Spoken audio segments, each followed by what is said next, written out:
Հատվածը պատրաստվել է Հայաստանի Հանրապետության առողջապահության նախարարության պատվերով։ Հարգելի բարեկամներ, մասնագետ on-line նշանթյուղի եթերում իր առողջության երաշխիք հավելվածով ես Դավիթ Պետրոսյանն եմ, բարև ձեզ, տաղավարում է Հայաստանի Հանրապետության առողջապահության նախարարության մոր եւ մանկան առողջության պահպանման վարչության պետ Կարինե Սարիբեկյանը, բարև ձեզ տիկին Սարիբեկյան, շնորհակալություն որ եկել եք, քանի որ դուք մանկության եւ մոր առողջության մասին ամեն ինչ գիտեք, շատ հեռու չգնանք, սեպտեմբերի 2-ին մի ռազմավարություն, այսպես ասած, կառավարության կողմից հաստատվեց մի մեզ ապագայի համար, մի քիչ դրա մասին խոսենք։ Պիտի ասեմ, որ մայրության ու մանկության հիմնախնդիրները երևի թե նկատել եք շատ հաճախ է լինում օրակարգում եւ հաճախ դա լինում է ինչպես միջազգային հանրության տարբեր միջոցառումներում, այնպես էլ ազգային մակարդակով։ Անցյալ տարի ՄԱԿ-ի անդամ գրեթե բոլոր երկրները նախագահների մակարդակով ստորագրեցին մի հռչակագիր, որը կոչվում էր օրակարգում 2030 թվականը եւ սահմանվեցին կայուն զարգացման նպատակներ ուղղված ամբողջ սոցիումի, ամբողջ հասարակության բարեկեցությանը։ Եվ այդ նպատակների մեջ 3 նպատակը առողջապահական են, որից 2-ը մոր եւ մանկան։ Երևի թե արդեն հասկանալի է, որ գերակայություն է եւ միջազգային մակարդակով եւ ազգային եւ բոլոր երկրները, որոնք ՄԱԿ-ի անդամ երկրներ են, ունենում են ստորագրելով այդ հռչակագիրը պարտավորվում են ջանքեր ներդնել այդ նպատակների հաղթահարման համար։ Մասնավորապես կայուն զարգացման նպատակը ենթադրում է, որ ամբողջ աշխարհը պետք է ուղղված լինի այս ուղղությամբ մանկական մահացան նվազեցմանը եւ աշխարհի միջին ցուցանիշը չպետք է գերազանցի 24 պրոմիլեն 1000 կենդանի ծնվածից եւ որից 12-ը նորածնային մահացան դեպքերը պետք է կիսից ոչ ավելի լինեն եւ մայրական մահացան ցուցանիշ ամբողջ աշխարհում չպետք է գերազանցի 75-100,000 կենդանի ծնվածից։ Անխոս երկրներ տարբեր են, երկրներ կան, որոնց մոտ նույն մայրական մահացան ցուցանիշը եռանիշ թվերով է, երկրներ կան, որ 10-ից ներքև է, Հայաստանը գիտեք 10-ի եւ 20-ի սահմաններում է եւ տատանվում է մեր այս ցուցանիշը մայրական մահացան մասով, իսկ մանկականը մենք 10-ից ներքև ենք, ինչը մեզ ասում է ԱՀԿ-ի դասակարգման, որ մենք ցածր մանկական մահացան մակարդակ ունեցող երկրների շարքում ենք։ Ինչու է այս ռազմավարությունը ընդունվել եւ ինչի տրամաբանական շարունակությունն է։ Եթե կհիշեք, շատ հաճախ եթերում հնչել է տարբեր միջոցառումներում հազարամյակի նպատակներ, հազարամյակի զարգացման նպատակներ, որի շրջանակներում նորից մանկությունը, մայրությունը գերակա ամրագրված ոլորտ էր եւ այդ նպատակներին էր ուղղված ժամկետը իդեպ 15 թվականներ թիրախային տարին եւ համեմատական միտումները պետք է 90 թվականի համեմատությամբ լինեին։ Պետք է մայրական մահացուն նվազեր 3/4-ով, մանկականը 2/3-ով եւ Հայաստանն այս ուղղությամբ արձանագրել է մեծ լավ առաջընթաց։ Այս ռազմավարությունը նախորդ ռազմավարության, որը նույնպես կոչվում էր երեխաների եւ դեռահասների առողջության եւ զարգացման ազգային ռազմավարություն 10-15 թվականների համար, այն ավարտվեց, նախարարության կողմից կառավարության հանձնարարությամբ կատարվեց գնահատում նախորդ ռազմավարության, այդ գնահատման արդյունքների հիման վրա ուրվագծվեց ազդեցությունը առողջապահական համակարգի վրա եւ այդ հենքով տրամաբանական որպես շարունակություն հիմնավորվեց հաջորդ ռազմավարության ընդունումը, որը ինչպես դուք նշեցիք, իրականացավ սեպտեմբերի 2-ի կառավարության նիստի արձանագրային որոշմամբ հավանության արժանացավ երեխաների եւ դեռահասների առողջության բարելավման ազգային ռազմավարություն։ Պիտի ասեմ, որ այս ռազմավարությունը միայն զուտ առողջապահական չէ, որտեղ դուք գիտեք, որ առողջություն պայմանավորող գործոնները միջգերատեսչական է, կրթական բլոկը կա սոցիալական ոլորտը եւ դուք շատ լավ գիտեք որպես բժիշկ, որ առողջապահության համակարգի ազդեցությունը առողջապահական կարիքների առողջության պահպանման բոլոր համալիր գործոններում այդ դետերմինանտների համալիրում 20%-ը չի գերազանցում։ Մնացածը այլ գործոններ են սոցիալական, կրթական, բնական։ Ափսոս չէ, մեր ձեռքը լիներ հիմա բոլորը առողջ կլինեն եւ շատ երկար կապրեին։ Ցավոք սրտի կա ժառանգականության հարց, կա սնուցման հարց, կա աղքատության հարց, սոցիալական ստրես, շրջակա միջավայր։ Այս գործոնների վրա անխոս էլի կարող ենք որոշակիորեն ազդել քարոզչությամբ, առողջ ապրելակերպի, այսպես ակտիվ ներդրմամբ, որը որոշակիորեն այս գործոնները նույնպես մեղմացնում է, բայց բուն առողջապահական առումով եւ եթե համարենք, որ այս 20%-ի շրջանակներում ենք ենթադրենք կարողացել ազդել, ապա ես կարծում եմ, որ պիտի ասենք, որ այո, մանկական մահացությունը 53%-ով նվազեցնելը եւ մայրական մահացությունը շուրջ 50% նվազեցնելը 90 թվականին համեմատ 15 թվականին դա մեծ առաջընթաց է եւ զգալի առաջընթաց է, բայց միևնույն է, եթե փորձենք հազարամյակի նպատակների համատեքստում դա դիտել, մենք պետք է ունենայինք 8-ից ներքև մանկական մահացություն, մենք ունենք 8 եւ 8, մի քիչ չի երիկում, միջև 5 տարեկան երեխաների մահացություն պետք է լիներ 10 պրոմիլեից ներքև, մենք խոսում ենք 10.3 պրոմիլեի մասին, մի փոքր դեռևս չհասցրեցինք, մայրական մահացության դեպքում այս տարբերությունը մի փոքր ավելի մեծ է այն առումով, որ միջին եռամյա ցուցանիշի կտրվածքով մենք նախորդող 3 տարին արձանագրել ենք 17.2, երբ մեր թիրախը նախանշված է եղել 12.3-ից ներքև, այսինքն այստեղ ավելի տարբերությունը ավելի մեծ է եւ անելիքները ավելի շատ են։ Տիկին Սարիբեկյան, հնարավոր է ստեղծել այնպիսի կատարյալ պայմաններ, որ չլինի այդ, ասենք թե, մահացություն, մանկական մահացություն եւ ընդհանրապես չլինի, դա հնարավոր բան է։ Ես ասեմ ձեզ, ոչ մի երկրում չի ոչ մի երկրում 0 չի, ոչ մանկական մահացությունը, ոչ մայրական մահացությունը, որտեղ ինչպես ես նշեցի,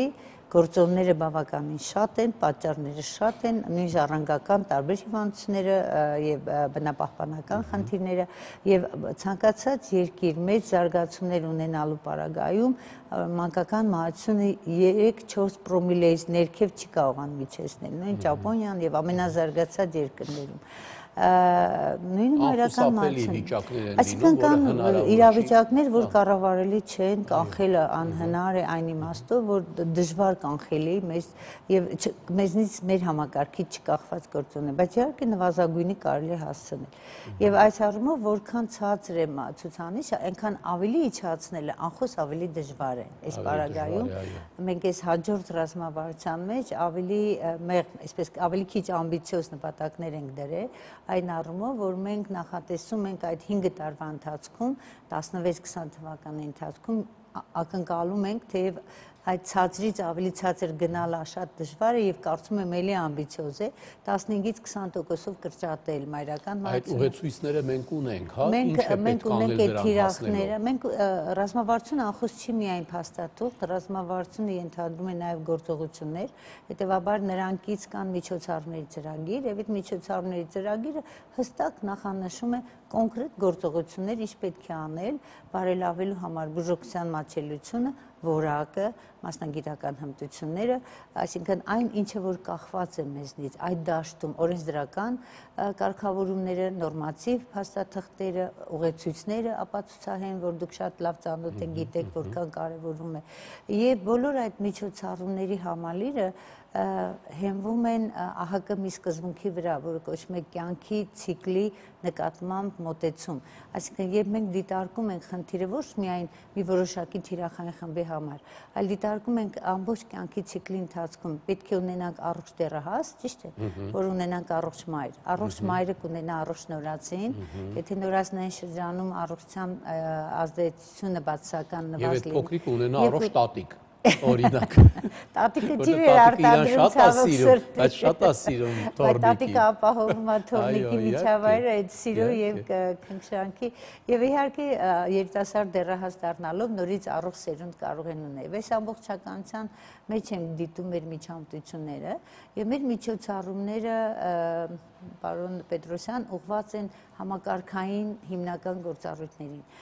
Երևի թե որպես բժիշկ շատ լավ գիտեք, որ մենք հիմնական 4 գործառույթ ունենք՝ կառավարում, կազմակերպում, ռեսուրսների վերարտադրում, այն թվում մարդկային, ծառայությունների մատուցում եւ անխոս ֆինանսավորում։ Եվ այս 4 ուղղություններով մենք նախատեսում ենք միջոցառումներ, ինչը որ հնարավոր է, ինչը որ հասու եւ հասանելի է, եւ անխոս նաեւ գերակայությունները շարադրված են ըստ այդ տարիքային խմբերի եւ նեոնատալ ծառայություն նորածների բուժօգնությունը այս մեր ռազմավարության մեջ համար 1 գերակայությունն է համարվում։ Երևի կասեք ինչու հենց նորածինները, որովհետեւ մանկական մահացության դեպքերի շուրջ 70%-ը բաժին է ընկնում նորածնային շրջանում։ Այսինքն մենք այնտեղ ռեզերվ ունենք ավելի լավացնելու մեր ծառայությունները եւ ավելի իջեցնելու ռեզերվ ունենք իջեցնելու մանկական մահացությունը հենց այս հատվածում։ Եթե խոսում ենք նորածինների մասին, ես գիտեմ, որ երկար տարիներ է դուք մեծ ջանքեր թափեցիք, որ կրծքով կերակրելը դառնա, այսպես ասած, նորմալ ընկալվող երևույթ։ Եվ երևի դրա մեջ էլ ունենք ինչ-որ թվեր, ոնց կարող եք ասել, դա աշխատեց ծրագիրը։ Պիտի ասեմ, պարոն Պետրոսյան, որ այս ծրագիրը իսկապես հաջողված ծրագիր է եւ 90-ականների կեսերին, երբ երկրաշարժից հետո լեփ-լեցուն էին արհեստական կաթնախառնուրդներով եւ պոլիկլինիկաները եւ հիվանդանոցները, մեր ցուցանիշը 3 անգամ կրճատվեց։ 20%-ից ավելի երեխա կուրս չէր ուտում գոնե 4 ամիս, հա։ Եվ այս ուղղությամբ շատ ջանքեր ներդրվեցին, անխոս եւ սկզբունքային կազմակերպական մոտեցումներ նույն ծնդատներում։ Գիտեք, հիմա բոլոր նորածինները մայրիկների մոտ են, բոլոր նորածինները ծնարանում տրվում են մայրիկներին։ Սրանք նախադրյալներ են, որ երեխան կուրսքը մամայի ուտի եւ ավելի առողջ լինի։ Եվ բացի այդ կազմակերպական մոտեցումներից նաեւ հմտություններ, գիտելիքներ, ուսուցում, մայրերի իրազեկում, հա, որ բարտադիր բաղադրիչ է, որտեղ մայրինքը պետք է կարևորությունը հասկանա, որ ձգտի այդ կրծքով կերակրմանը։ Եվ իհարկե ամենաավելի ուշ մի փոքր օրենսդրական կարգավորումներ, որովհետև երեխայի կյանքի առողջ սկիզբը հենց կրծքով կերակրումից է սկսվում եւ այն ծնդատները, որոնք ստեղծում են այդ պայմանները, որոշակի 10 քայլ հայտարարված կան նպաստող կրծում, նրանք համարվում են մանկանը բարեկամ ծնդատուն։ Մենք ունենք Հայաստանում այդպիսի ծնդատներ եւ պիտի ասեմ հաջողված ենք այս դաշտում, որտեղ այդ նույն ցուցանիշը, որը 20% էր 90-ականների կեսերին, հիմա 80%-ի սահմաններում է, 4 անգամ բարելավվել է ցուցանիշը, բայց վերջին տարիներին այսպես կանգ է այդ ցուցանիշի, կարծես թե էլ տեղ չկա եւ մենք գիտենք պատճառը։ Պատճառը դա արհեստական կաթնախառնների մարքեթինգն էր, որի կապակցությամբ անցյալ տարի ընդունվեց օրենք բարեբախտաբար կրծքով կերակրման խրախուսման եւ արհեստական կաթնախառնի մարքեթինգի մասին, որով հստակ սահմանված են նորմեր, պատժամիջոցներ բոլոր այն կազմակերպություններին կամ անհատներին, որոնք խրախուսում են փորձում են իրացնել կաթնախառնուրդները բուժհաստատությունը եւ արգելված է գովազդը եւ այս առումով մենք ակնկալում ենք, որ առաջընթաց կլինի, որտեղ դաշտում այս խնդիրները, անելիքներ շատ են։ Ներկա պահին մոնիտորինգ է գնում ծնդատները։ Բայց 6 ամսից հետո արդեն կարելի է, չէ՞։ Բացառապես 6 ամիս կրծքով կերակրում, 6 ամսից հետո լրացուցիչ ճաշիկներ, իրենց հյութերը, մրգերը, բանջարեղենը, բայց շարունակել կրծքով կերակրումը մինչև 2 տարի ցանկալի է։ Նույնիսկ եթե երեխան չի հրաժարվում կրծքից, կարելի է մինչև 3 տարի։ Կինսարբեկյան, շատ քիչ ժամանակ է մնացել, ուզում եմ մի հատ էլ հիշատակեք պատվաստումները իմունիզացիայի ծրագիրը, որը էլի ինչքան գիտեմ մեզ մոտ հաջողվեց։ Պիտի ասեմ, որ իմնոկանխարգելման ազգային ծրագիրը իսկապես Հայաստանում հաջողվածներից մեկն է տարածաշրջանային մակարդակով եւ այդ պատվաստումներում ընդգրկվածության բավականին բարձր ցուցանիշներ ունենք 95% ավելի առանձին պատվաստումներում եւ սա ջանքեր են, որ պսակվել են հաջողությամբ սկսած էլի 90-ականների կեսերից մենք նոր պատվաստանյութեր ենք ներդրում եւ պիտի ասեմ, որ այս պատվաստանյութերի մասնավորապես վերջին տարիների ռոտավիրուսի պնևմոկոկային վակցինայի ներդրումը իր արտացոլումը ունի նույնիսկ մանկական մահացան կառուցվածքում։ Փորլուծությունից, շնչառական հիվանդությունից մահացությունը կրճատվել է այդ հետնորածնային շրջանի, ինչը խոսում է այն մասին, որ հաջողությունը առկա եւ պետք է պահպանելու շարունակել, չնայած կան հակազդեցություններ ոչ գիտական հենքով, ոչ ապացուցահեն, այնուամենայնիվ կուզեի կոչ անել բոլոր մայրիկներին, որ դա ձեր երեխայի առողջ մեծանալու երաշխիքն է, հիվանդությունից խուսափելու, հաշմանդամությունից խուսափելու կարևոր գործոններից մեկը։ Ոնց որ թե այդ գաղափարը արդեն տեղ հասնում է, կարծես թե հասնում է, այո։ Իսկ շատ կարճ հետագայի համար ինչ բաներ ունենք, որ դեռ որ նոր պիտի սկսենք, ասենք։ Պիտի ասեմ, որ այդ նույն ռազմավարությունը արդեն նախանշում է այդ բաց դաշտերը եւ դաշտերից մեր ամենահիմնական դժվարություններից մեկը մարդկային ռեսուրսների խնդիրն է, դուք գիտեք, որ հատկապես մարզերում բավականին գնալով պակասում են մանկական մասնագետներ, գրեթե չունենք, մանկաբույժները քչանում են, ծնդատները նույնպես կարիք ունեն անգամ մանկաբարձ գինեկոլոգների վիրահատող, հա, եւ նեոնատոլոգներ։ ուղղությամբ քաղաքականություն կա հստակ եւ նախարարությունը որոշակի ռազմավարություն ունի այդ մարդկային ռեսուրսներով համալրելու ըստ պետական պատվի շրջանակներում, բայց մեր խնդիրը այս փուլում այդ դաշտում չէ այն առումով, որ դա կրթության հետ է կապված, բազային կրթության։ Մենք փորձում ենք արկա մասնագետներին տալ գիտելիքներ, հմտություններ ուսուցանել։ Եթե չկա մանկաբույժ, կա ընտանեկան բժիշկ, ուրեմն ինքը պետք է ուսուցի։ Եթե երեխայի հետ աշխատում է թերապևտ, այո, իրեն է պետք է ուսուցանել։ Եվ շեշտադրումը միջին բուժ պերսոնալի վրա պետք է անել, որտեղ իրենց պակաս մենք չունենք։ Մենք ունենք նրանց գիտելիքների լրացնելու խնդիր։ Եվ պայմանագիրը։ Տիկին Սարիբեկյան, շատ շնորհակալություն։ Ժամանակն ավարտվեց արդեն, մենք պետք է գնանք գովազդի։ Ես ուղղակի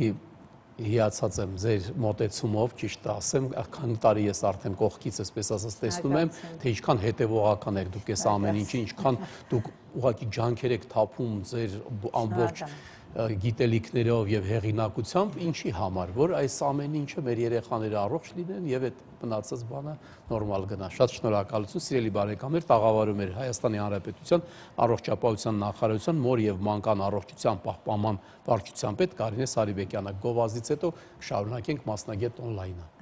Հատվածը պատրաստվել է Հայաստանի Հանրապետության առողջապահության նախարարության պատվերով։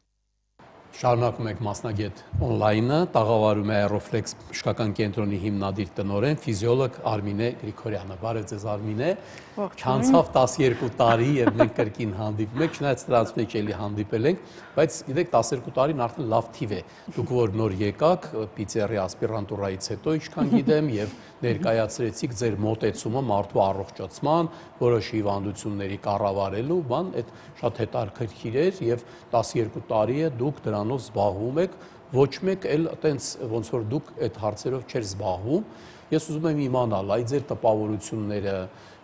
ինչպիսի զարգացումներ ունեցաք այս տարիների ընթացքում։ Դեք շատ դժվար էր մեր ժողովրդին այն ժամանակ համոզել ակտիվ կենսակերպով զբաղվել, հա, այցելել ֆիթնես ակումբներ, այդ հիմա են, որ արդեն բոլորս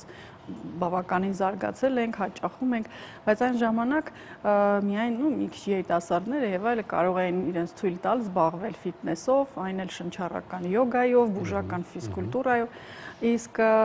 իմ փորձի ընթացքում արդեն այնպես եղավ, որ արդեն տարիքային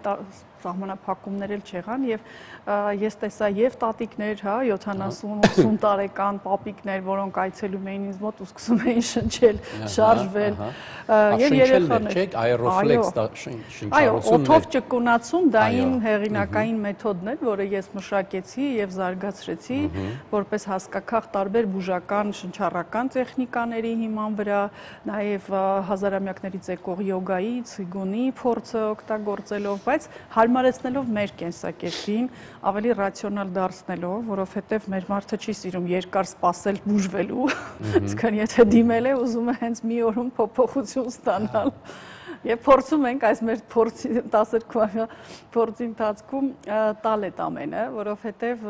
այժմ գիտեք որքան ենք մենք համալիր մեթոդներ զուգակցում։ Դաստիարակել է մարդկանց մեջ։ Այո, դա շատ լուրջ աշխատանք է սեփական առողջությունը պահպանելը։ Այո, իհարկե։ Սեփական առողջությունը սուր վիճակներից հանելը եւ ավելի դժվար է ստաբիլիզացիոն շրջանները, ամրապնդումը։ Տիբեթում ասում են 3 ամիս պետք է պայքարել հիվանդության դեմ, կանգնեցնել հիվանդությունը, 3 ամիս բուժել եւ 3 ամիս ամրապնդել։ Պարզ է, որ մենք այդքան համբերություն չունենք եւ գոնե 20 օրյա 1 ամսյա կուրսերի ընթացքում փորձում էինք հնարավորինս տարբեր լուրջ առողջական խնդիրներով հիվանդներին անգամ վերականգնողական ծրագրեր առաջարկել, թե կոտրվածքներից, վնասվածքներից հետո, որովհետեւ թե վիրահատություններից հետո, այլ վերջերս բժշկական մեծ գիտաժողով էր, որտեղ մենք ներկայացանք հենց այդ թեմայով թթվածնային թերապիան հետ վիրահատական վերականգնողական ծրագրերում, որպես կանխարգելիչ մեթոդ մենք միշտ խոսել ենք, բայց որպես վերականգնողական մեր բժիշկները ցավոք քիչ են պատկերացնում դրա օգտագործման առավելությունները։ Իրականում այն ինչ կարող է անել թթվածինը շատ դեղորայքային միջոցներով եւ այլ դուք չեք կարող։ Ի նկատի ունեք Արմինե հենց թթվածինը թե օդի մեջի թթվածինը։ Օդից յուրացվող օրգանիզմում բջջի մակարդակով ճիշտ յուրացում ապահովող։ Բալոնի մասին չի խոսքը կամ ինչ որ ուրիշ բանի, այդպես Ոչ, օքսիգենացիայի։ Ոչ, դու գիտեք, մեր օդում կա 21% մոտավորապես թթվածին, որը ներշնչվում է օդի հետ եւ արտաշնչվող օդում որ արդյունավետ է 21-ը։ 21-ը միևնույն է չի օգտագործվում, արտաշնչվող օդում 16 հետ ենք շնչում։ Նույնիսկ եթե 0 քանի տոկոսով մենք մեծացնենք յուրացումը, դուք կարող եք գնալ մաքուր օդին շնչել, ինձ միշտ ասում են, հա, այս կեղտոտ օդում ինչ շնչենք։ Հարցը նրանում է, որ մեր քիչ շարժունակությունը հիպոդինամիան հիմա բերել է շատ կտրուկ մազանոթային ցանցի դեֆորմացիայի ժամանակակից մարդու մոտ։ Պարզվել է, որ շարժվող վազող մարդու մոտ 1 սանտիմետր քառակուսում կա 477,000 մազանոթ։ Իսկ դուք գիտեք, մազանոթների քանակից է կախված մեր բջջային սնուցումը եւ նյութափոխանակության, այո, մնացորդների դուրս բերումը բնական մեթոդներով։ Ոչ մի զարկերակից թթվածինը երբեք չի կարող անցել հարակից հյուսվածքին, նա պետք է հասնի մինչև ամենայն խորքային մազանոթ։ Եվ մեր նպատակն է մեր զուգակցված շնչառական եւ ֆիզիկական հատուկ ընտրված շարժումների օգնությամբ, որը թույլատրելի է ցանկացած հիվանդի, ցանկացած տարիքային խմբի, անգամ հետվիրահատական շրջաններում սրտի վիրահատություններից հետո, հետինֆարկտային, հետինսուլտային վերականգնողական շրջաններում շատ կարեւոր է վերականգնել այդ սիրտ-թոքային անբավարարությունը եւ շնչառական ռեֆլեքսը։ Այդ բավականին լուրջ խնդիր է, որը մենք կարողանում ենք ապահովել 1-ից 2 ամսվա ընթացքում։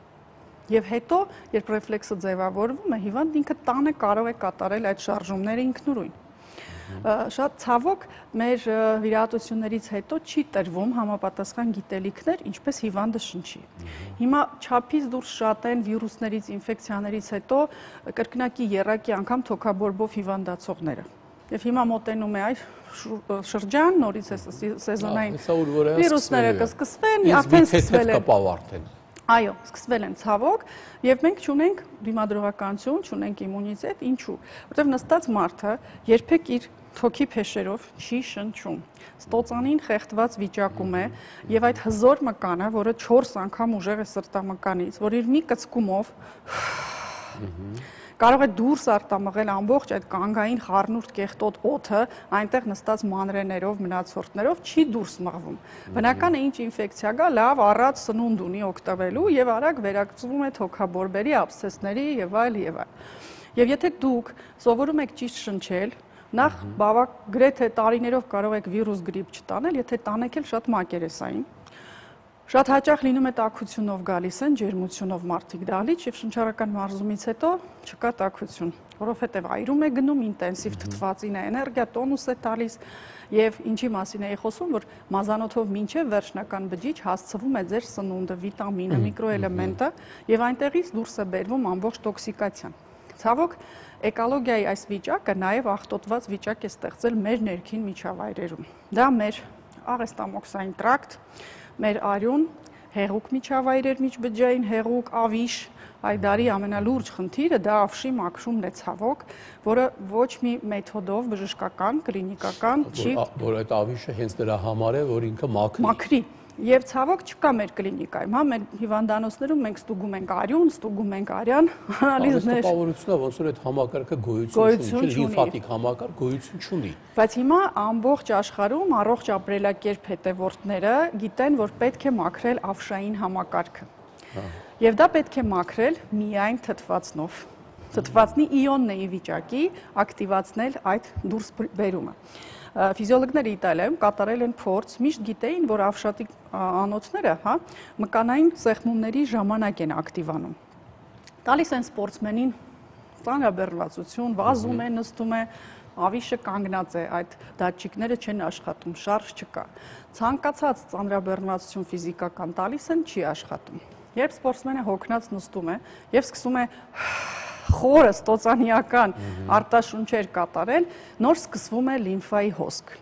Իսկ դուք գիտեք, հիմա չափից դուրս շատ են ոտքերի այտուցներով, հոդացավերով, լիմֆոստազներով հիվանդներ, բոլոր վիրահատություններից հետո հեղուկների կանգը, թե թոքերի հատակին, թե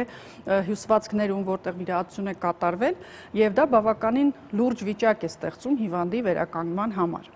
Եվ ինչ ենք մենք ապահովում։ եւ թթվածնի իոնները շնչելու օգնությամբ ենք մենք ներս տալիս։ Դա ամենաբնական մեթոդն է, որովհետև եւ սնուցում ենք եւ տոքսին ենք մաքրում, այրում։ Առանց թթվածնի օրգանիզմում այրում չի լինի։ Մեր ազգը հիմա առավոտյան արթնանում է եւ ասում է հոգնած ենք, քրոնիկ հոգնածությամբ, թուլությամբ ենք տառապում։ Բերում են երեխաներ 10 տարեկան, 12 դեռահասներ հասունացման շրջանում, որ պետք է ակտիվ լինեն, բայց թույլ են, էներգիա չունեն, դասերին կենտրոնացում չունեն, չեն կարողանում ընկալել դասերը հիմա էլ այդքան ծանրաբեռնված։ Դրա հիմքում նորից թթվածնային քաղցն է դեպի գլխուղեղ, դեպի մկանային հյուսվածք, որ հյուսվածք չգնաց, այս շատ քչերը գիտեն, որ նույն մեր աղիները, եթե չստանան թթվածին, այրում չի կատարվի, այնտեղ սկսվում են նեխման պրոցեսներ։ Ցանկացած վերք, խոցային հիվանդություն, եթե թթվածին չհասավ, չի լավանա այդ հյուսվածքը, որպես բժիշկ դուք կհաստատեք իմ այդ խոսքը։ Թթվածնի հետ կապված պարզ է թվում, որովհետև ոչ մեկ թթվածնի մասին ոչ մի վատ բան ասել չի կարող, դա մեր կյանքն է, բայց ինչ որ մի բան թթվածինը տալու համար, պատկերացման համար պետք է ախտորոշել։ Եվ ես գիտեմ, որ դուք կիրառում եք հետաքրքիր ձև ախտորոշման, որը միգուցե դասական բժշկության տեսակետից այդքան էլ հասկանալի չի, բայց էլի բավականին երկար դուք դա կիրառում եք, եկեք տեսանյութը տանք, դուք մեզ ասեք, թե ինչի վրա է հիմնված այս մեթոդը։ Այս մեթոդը բավականին անցավ, ոչ ինվազիվ։ Ինձ մի անգամ արել եք, հիշացնեմ ձեզ, այնքան հիվանդություն ինձ մոտ գտակ։ Սա հիվանդությունները հենց միայն հայտնաբերելու համար չի, իրականում սա տեստավորում է ձեր ֆիզիոլոգիական ֆունկցիոնալ վիճակը։ Եվ ստուգում ենք այս սարքի օգնությամբ յուրաքանչյուր հատված աչքի խիստ կապված է իր նյարդային վերջույթներով ներքին օրգանների հետ։ Եվ ինֆորմացիան բավականին լավ տալիս է։ Դա նման է իրիդոդիագնոստիկային։ Դա հենց իրիդոդիագնոստիկան է ավելի ժամանակակից մոդելով։ Եվ ինչու է ինքը ինձ դուր գալիս, որ կարող ես հասկանալ տոքսիկացիայի մակարդակը, այդ չայրված, չմաքրված մնացորդները, որ օրգանում ինչ ավելցուկ կա։ Ցավոք դա ոչ մի արյան հետազոտությունով չի երևում, դրա համար է այս սարքը ինձ այդքան օգնել։ Գիտեք ինչ, միշտ մենք սիրում ենք բժիշկներով եւ հետազոտողներով սիրում ենք, որ լինի նաեւ հսկողական խումբ։ Դե դուք ասենք չեք կարող այդպես հետազոտությունը, բայց ամեն դեպքում նկատում եք, որ ճիշտ էր, ասենք թե կարող է գա ձեզ մոտ, դուք ասեք այսպեսի վիճակ է, հետո մի քանի օր հետո դա արդեն անալիզներով, որը դա կհիմնավոր, տենց լինում է։ Շատ հաճախ մեզ մոտ դիմողները գալիս են օրինակ վահանաձև գեղձի խնդիրներով,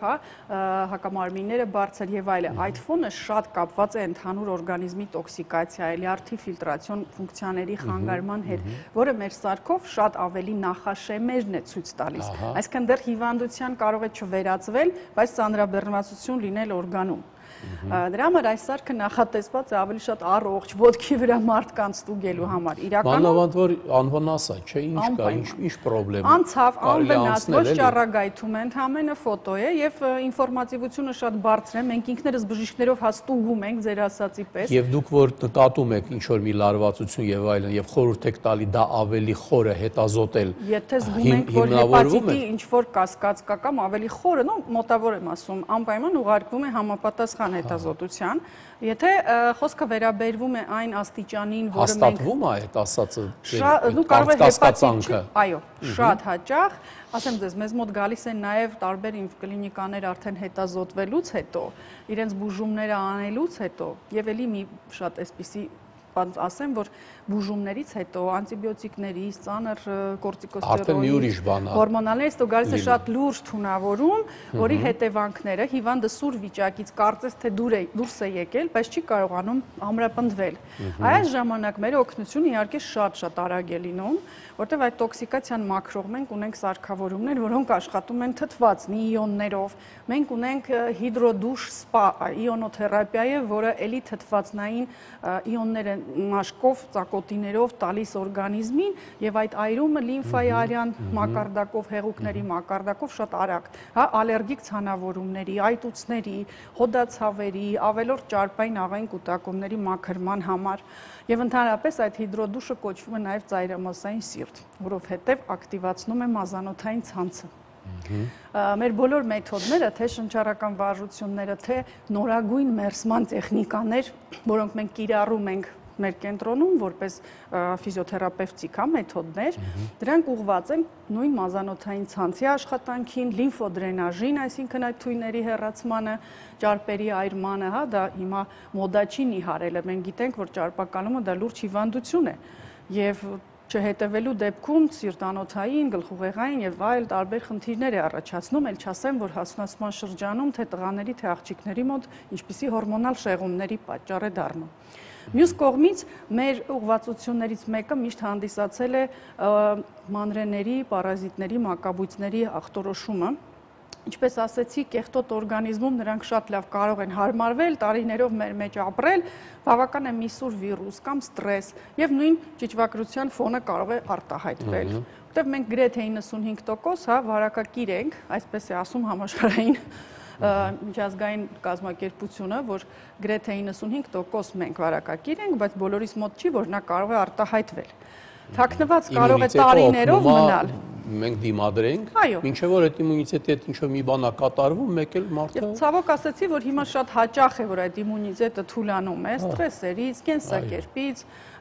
ոչ ճիշտ սննդակարգից, ոչ ճիշտ շարժվելու, հա, հիպոդինամիկ։ Ու մեր երեխաների ամբողջ օրը համակարգիչների առջև են, ամբողջ օրը կռացած են իրենց հեռախոսների մեջ, որը արդեն մեկ այլ լուրջ խնդիր է բերում մկանային, տեսողական, ողնաշարի զարգացման։ Եվ քանի որ մենք հանդիսանում ենք ասացի վերականգնողական կենտրոն, մենք օրգանիզմի տեստավորումներ ենք անում նախ ստուգելու այդ մակաբույծների քանակը, ինֆեկցիաները, տեստավորում ենք ողնաշարի, մկանների տոնուսի աստիճանը, այսինքն թուլացած են, ինչու կարող է ծռվել երեխայի մոտ, եւ արդյոք այդ ծռումը ինչ որ ձևով ազդում է ներքին օրգանների աշխատանքի վրա։ Մենք գիտենք, որ այսպես կռացած երկար մնա երեխան պարանոցի հատվածից դեպի գլուխ, տեսողություն, սնուցումը վատանալու եւ ցավոք դա այդպես է։ Շատ հաճախ մեզ բերում են երեխաներ, գլուխը մի փոքր հետ է տանում, ուշագնացության ֆոներ ուսանողների մոտ։ Կամ հիպեր լարված շրջանում մեր աբիտուրիենտները պարապել են, քննություններ են հանձնել, մեկ էլ բերում են երեխաները ստրեսից հետո չեն կարողանում ճիշտ շնչել։ Սկսում են շնչառական ծիկեր, նյարդային ծիկեր, աչքերը թարթել, հեվոցներ հանել, բերանով ինչ որ։ Ցավոք ես շատ ունեմ նման երեխաներ եւ հիմնականում լինում է, երբ որ նստած երկար կարդում են կամ սովորում են։ Այս դեպքերում միշտ խորհուրդ ենք տալիս ակտիվ մկանային ճիշտ աշխատանք։ Արմինե, գովազդի գնանք, դրանից հետո դուք էլի ներկայացնելու բանն եք, սիրելի բարեկամներ, գնանք գովազդի, օգտագործենք այդ ժամանակը գովազդ նայելու համար եւ հետո վերադառնանք տաղավար։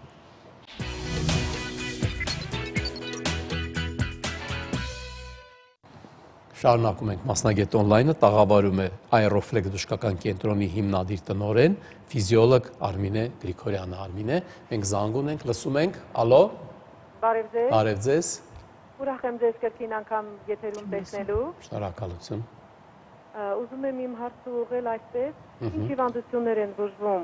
այդ մեթոդով եւ արդյոք կան որոշակի մեթոդներ այդ կիրառելու ուսագոտու պարանոցի հիվանդությունները թեթևացնելու համար, որը կարող եք տանը առաջարկել։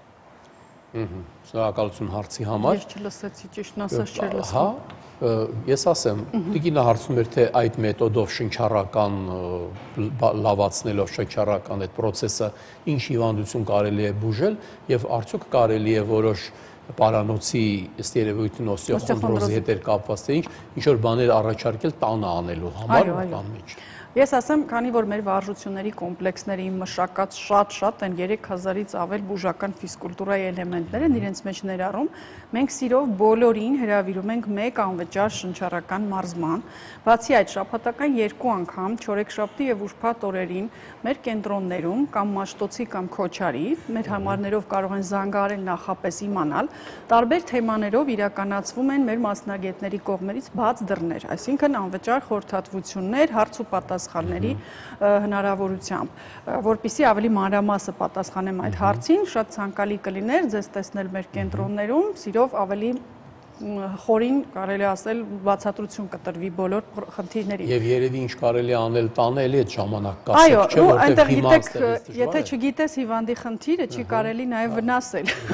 Հա, կարելի է պրիմիտիվ շարժումներ, ուսերի պտույտներ, բայց դրանք շատ պրիմիտիվ են, որովհետև մենք ասեցի ունենք հատուկ ողնաշարի խորքային ջլերը, մկանները ստուգող համակարգ, հետազոտման մեթոդ, որով կարողանում ենք տեսնել անգամ բորբոքման աստիճանը, այդ աճառային սկավառակների մաշվածության, նստելու թթվելու աստիճանը, մազանութային ցանցի, թթվածնի հոսքը, ջրի քանակը օրգանիզմում, ճարպերը, այդ հետազոտությունը ես սիրով ձեզ խորհուրդ կտայի անցնել։ Դրանից հետո ավելի հստակ կարող ենք ձեզ տալ այս կամ այն վարժությունների կոմպլեքսը։ Մեզ մոտ միշտ անհատական մոտեցում է։ Արմինե, մի նոր բան եք դուք սկսում, այս աղի քարանձավ եք անմդրել, դրան նաև ասում են գալոկամերա։ Մենք տեսանյութը ունենք, հեսա մի հատ մի քիչ մեծ ցույց տան, որից հետո տեսանյութը արդեն կգնա։ Այստեղ շատ մանրամասնորեն գրված է, հարգելի բարեկամներ, եթե դուք այցելեք, Airoflex-ը իհարկե ձեզ այսպիսի մի բուկլետ կտան։ Տեսնենք տեսանյութը ինչու՞մ է կայանում, այս է աղի քարանձավը այսպիսի հետաքրքիր, գեղեցիկ մթնոլորտում դուք ընդամենը նստում եք, ձեզ տրամադրվում սենյակ է այդպիսի, այո, սենյակ է, որտեղ 5-ից 8 հոգի կարող է միաժամանակ գտնվել, սկսած երեխաներից ավարտած մեծերով, ցանկացած հիվանդություններից հետո վերականգնում, ուղղակի պրոֆիլակտիկ մեթոդ։ Իոնացված աղը, որի իր մեջ պարունակում է շատ Արաստաղն էլ է աղ։ Այո, ամբողջը աղ է, եւ գետինը, եւ պատերը, եւ բացի այդ հատուկ մղումով սարքը տալիս է դիսպերս իոններ, որի մեջ կա յոդ, սելեն, կալցիում, երկաթ, մագնեզիում, պղինձ։ Բացի այդ մեր մեթոդի յուրահատկությունը, որ մենք կատարում ենք շնչառական բուժական ֆիզկուլտուրան հենց աղի սենյակում, դա 5-6 անգամ ուժեղացնում է իոնացված աղի էֆեկտիվությունը։ Ինչ է տալիս մեզ աղը։ Աղը ինչ է տալիս։ Նախ առաջին ասի, որպես իոնական թթվածին մոլեկուլը իր մեջ պարունակում է նաև շատ միկրոէլեմենտներ, այսինքն այդ միկրոէլեմենտներով հագեցած աղը շնչելիս դուք տալիս եք օրգանիզմին, մաշկին, ներքին օրգաններին այդ էլեմենտների դեֆիցիտի վերականգնում։ Լինի դրանց ինգալյացիան, այ կա ինգալյացիայի մեթոդ, չէ՞, բուժվելու։ Այո, սա ինգալյացիա է, շնչառական։ Եթերային յուղեր, որևէ այդպես լուծույթներ կարելի է ուղղակի գոլորշի շնչելով բուժվել։ Աղ է կոչվում սա։ Տվյալ դեպքում մենք ներշնչում ենք, բացի սովորական օդից, որը շատ մաքուր է, ինչքան գիտեմ, այսպիսի մթնոլորտը շատ մաքուր է, բայց նաև ունի այդպիսի մանրեասպան հատկություն ունի, այդ մանրեներին չի թույլ տալիս, որ գնան շնչուղիներ։ Դրա համար, որ մի բան ուզում են երկար մնա, թթու են դնում։ Իհարկե։ Եվ հետո աղի օգնությամբ հնարավոր է շնչուղիների բորբոքումների, բրոնխիալ վիճակների, օբստրուկտիվ բրոնխիտներ, ասթմատիկ վերականգնողական ու իհարկե ոչ սուր ֆազայում վիրուսային, բայց երբ որ մի փոքր քրոնիկային վիճակ է, այսինքն ռեգրես, կարելի է հանգիստ այցելել աղի քարանձավ։ Եվ այնտեղ տեղում տրվում է եւ շնչառական վարժությունները, դա հենց մեր էքսկլյուզիվ մեթոդն է, որը իրականացվում է աղի քարանձավում։ Կարող է իրականացնել пассив, այսինքն իրենք նստեն, հանգիստ շնչեն եւ ռելաքսացիա գնա եւ մատուցվում են հատուկ թթվածնային կոկտեյլներ, դա աղեստամոքսային տրակտը մաքրելու, սնուցելու համար է միկրոֆլորան վերականգնելու, դիսբակտերիոզային ֆոների, գաստրիտների համար շատ օգտակար է։ Բացի այդ մեր այս մեթոդը խորհուրդ է տրվում հոդային լուրջ խնդիրների։ Դուք եք խորհուրդը տալիս ով անցնի, թե ասենք կարող է մեկը տեսնի սա ասի, վայ ինչ լավ է գնամ մի քիչ։ Իհարկե կարելի է ցանկացած մարդ մոտենա անցնի, թեկուզ մեկ անգամյա անվնաս է, բայց ցանկալի է նախապես գոնե մասնագետը անվճար խորհրդատվություն անցկացնի, տեսնի։ Որ մի քիչ էլ օգուտ տա էլի, թե չէ եթե մարդը իրեն առողջ է զգում եւ ինքը գնա այդտեղ նա տարբերություն չի զգա, ոնց որ կզգա որպես հանգստություն, ռելաքսացիա, օդը շնչելը տարբերությունը հաստատ կզգա։ Բայց եթե սուր խնդիրներ ունի, օրինակ նստի ու սկսի խորը շնչել, կարող է գլխապտույտներ, գլխացավեր առաջանալ, չհասկանալ։ Անպայման անհրաժեշտ է մասնագետի հսկողությամբ տակ անցնել, եթե կան գլխուղեղային շրջանառության խանգարումներ, նևրոզներ, նյարդավետային անոթային դիստոնիաներ, սպազմեր կոչվածը, մենք իրենց համար հատուկ մշակված ծրագրեր ենք յուրաքանչյուր խմբի համար իրականացնում։ Բացի ասենք պրոֆիլակտիկը կան 10-ից մինչև 35 օրյա սեանսներ, որոնք բժշկի հսկողությամբ մեր հետազոտումների արդյունքների հիման վրա, այրիոգրաֆիայի իրիդոսկրինինգի արդյունքում մենք տեսնում ենք որքան է որ օրգանը թունավորված, որքան է բրոնխային լորձաթաղանթը աղտոտված մանրեներով, կամ այդ պոլինոզի ռինիտի պատճառը սնկային կամ բակտերիալ հարուցիչ է, եւ զուգահեռ ծրագիր ենք իրականացնում։ Զանգ ընդունենք։ Լսում ենք ձեզ։ Ալո։ Այո։ Բարև ձեզ։ Բարև ձեզ։ Ուրեմն հարցս հետևյալն է. ես ունեմ ողնաշարի սկոլիոզ ոտքային հատվածում։ Ուրեմն ինձ մոտ գլխացավեր են անընդհատ առաջանում, թուլություն ու երեկոյան ժամերին որ պարկում եմ, պարկած վիճակում անընդհատ սրտխփոց։ հետազոտության ժամանակ ասել են, որ աղերի կուտակումից է դա։ Արդյոք այս մեթոդները կօգնի։ Շնորհակալություն։ Սրտապոցը լսեցի։ Հա, դուք լավ չեք լսում, հա։ Հա, դե ես խնդրում եմ մեր տեխնիկական մասին ապահովել այդ հարցը։ Տիկինն ասում է, որ նա ունի պարանոցի ցավեր, որոշ ճնշման եւ այլ, ասել են, որ դա պարանոցից է, աղերի կուտակումից է, դե օստեոխոնդրոզին այդպես են ասում, եւ հարցնում է ձեր մեթոդները, որը առաջարկում եք, կարող է օգնել։ Այո, մենք համալիր ծրագիր ենք իրականացնում հատուկ կինեզիոթերապիայի, այսինքն այդ վնասված դիսկերի, մկանների ճիշտ աշխատանքը վերականգնելու համար հատուկ ոչ մերսումներ, այլ բուժական, շարժողական թերապիա, շնչառականի հիման վրա։ Բացի այդ, մենք իրականացնում ենք, եթե անհրաժեշտ է, ամբողջ հետազոտման ընթացքը պատճառները հայտնաբերելու, անոթային, նյարդային, սպազմային վիճակները պարզաբանելու եւ հետո միայն անհատական ծրագիր ենք իրականացնում։ 10-ից 20 օրյա կուրս է նշանակվում եւ ճնշման տատանումների կարգավորման եւ տոքսիկացիայի մաքրման, աղերի հեռացման համար։ Այս մեր համալիր մեթոդները, թե աղի քարանձավը, թե շնչառականը, թե կինեզիոթերապիան նպաստում են այդ նշված խնդիրները վերացնելու։ Այս ռեոգրաֆիկ ֆիզիոլոգիական հետազոտությունը ինչ է իրանից ներկայացնում։ Որ նոր նկարագրեցի, հենց դա մկանները, դիսկերը, աճառային հյուսվածքները, օստեոխոնդրոզի բացահայտման։ Մեկ էլ գիտեք ինձ ինչ հետաքրքրեց, Արմինե, ոչ ինվազիվ 130 ցուցանիշ արյան հետազոտություն է, դա ինչպես է։ Դա ուրեմն սա կոչվում է ոչ, սա նորույթ է, ընդհանրապես եվրոպական հիմա 20 Եվրոպայում եւ աշխարհում 27 երկրներում կիրառվում է շտապ օգնության մեքենաներում որպես էքսպրես, արագ ախտորոշող մեթոդ եւ օգնություն բժշկին։ Իրականում լսել եք ոչ ինվազիվ գլյուկոմետր, հիմա շատ են աշխարհում ձգտում ստեղծել։ Շատ եմ լսում, բայց ասենք մենք կանո ունենք շատ նորմալ գլյուկոմետր, ծակելով, արյունով, ես դա հասկանում եմ։ Քանի որ կան հիմա շատ հետաքրքիր, սա ակադեմիկ Մալախովի Մալախովը չէ, որ հաղորդում էր Մալիխին, Պուլավսկի, իրենց գյուտն է, որը Չեխիայի, Գերմանիայի եւ Ուկրաինայի համատեղ ուժերով արտադրված մի ծրագիր է, ոչ ինվազիվ, առանց ծակելու, հատուկ խոշոր զարկերակների շրջանում տեղադրվում են բարձր ճշգրտությամբ թերմոդատչիկներ, որոնք չափում են արյան մեջ լուծված տարերի ջերմարձակման տոկոսը, եթե պարզ մի նախադասությամբ ասեմ, մեթոդի հիմքը բավականին ճշգրիտ է, մոտ 25 տարի հետազոտվել է այդ ձեր ասած հսկողական խումբը կլինիկական տվյալներով, 130 պարամետրերը մեր ստանդարտ կլինիկական, բիոքիմիական, հա, լեյկոցիտ, էրիթրոցիտ, բիոքիմիական, բիլիրուբին, խոլեստերինի 7 ֆրակցիաներով։ Ոչ թե փորձել ենք, մինչև ձեռք բերելն ենք համեմատել, հետո հիմա եւս ամեն անգամ համոզվում ենք։ Նաեւ սարքը շատ արագ օգնում է բժշկին տալով նախնական դիագնոզ։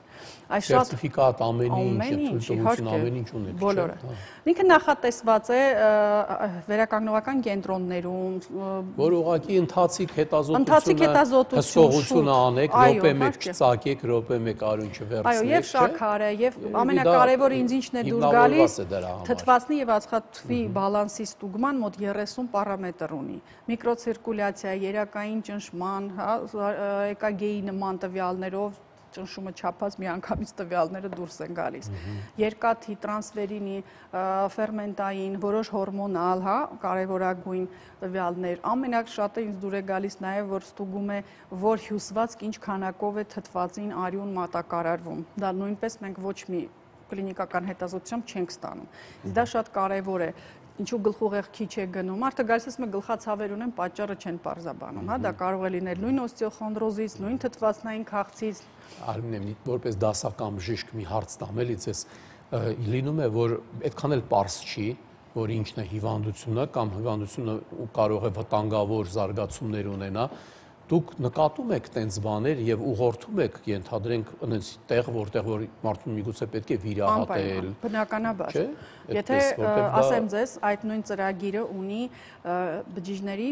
կիսման արագություն ստուգող ֆակտոր, միտոզի ու դիլենիա կլետքի, միտոզի արագություն, որը ցույց է տալիս հենց նախաուռուցքային, ինքը օնկոմարկեր չի, բայց հակումը նորագոյացությունների եւ այնտեղ կաթնաթթվի տոկոսի հետ կապված, այսինքն հնարավորություն կա պարզելու նմանատիպ շեմեր կան, թե չկան։